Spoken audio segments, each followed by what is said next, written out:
Yes, gan pour Dakar Domigo.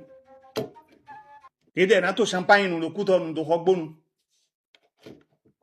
Lequel des enfants du président Patrice Talon est au fond? Ou bien c'est l'enfant du professeur Joseph Diobenou qui est au fond? Ou bien celui du porte-parole Léandre Rumbedi qui se trouve au fond?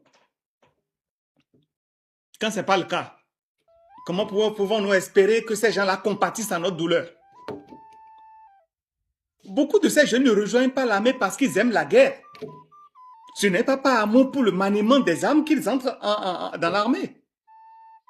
Ils s'engagent parce que le chômage est élevé, les opportunités sont rares et l'armée devient parfois le dernier refuge. Pendant que nos soldats meurent dans la brousse au nord, beaucoup de débats au sud tournent autour de la politique de succession du pouvoir. On est occupé à mettre sur pied le plan d'intronisation du dauphin de Patrice Talon. Mais la vraie question aujourd'hui est simple. Que faisons-nous pour protéger ceux qui protègent le pays? Et comment pouvons-nous accepter que la mort de soldats devienne une simple statistique?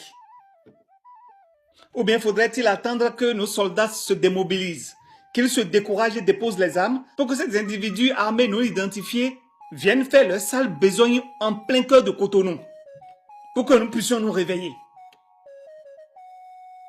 Parce que lorsqu'il n'y aura plus de soldats béninois pour leur imposer la résistance, c'est ceux qui vont descendre ici. Peut-être qu'après ça, nous allons mesurer la gravité du drame qui se joue au nord. Ce n'est pas mon souhait. Mais tout porte à croire que c'est ce qui finira par arriver. Pendant que les enfants des familles modestes tombent les uns après les autres au front, une question mérite d'être posée. Où sont ces soldats français présents sur notre sol dans le cadre de cette fameuse coopération militaire ou coopération sécuritaire?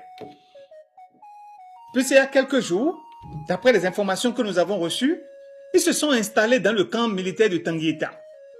Sur place, ils ont déployé un conteneur, un puissant groupe électrogène et 3 hélicoptères. Toujours selon la même source, ces appareils étaient régulièrement utilisés pour transporter du matériel vers des destinations dont personne ne connaît réellement la nature.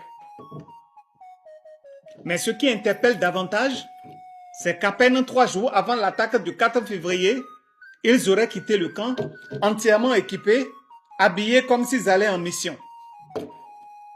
Et 3 jours après, catastrophe.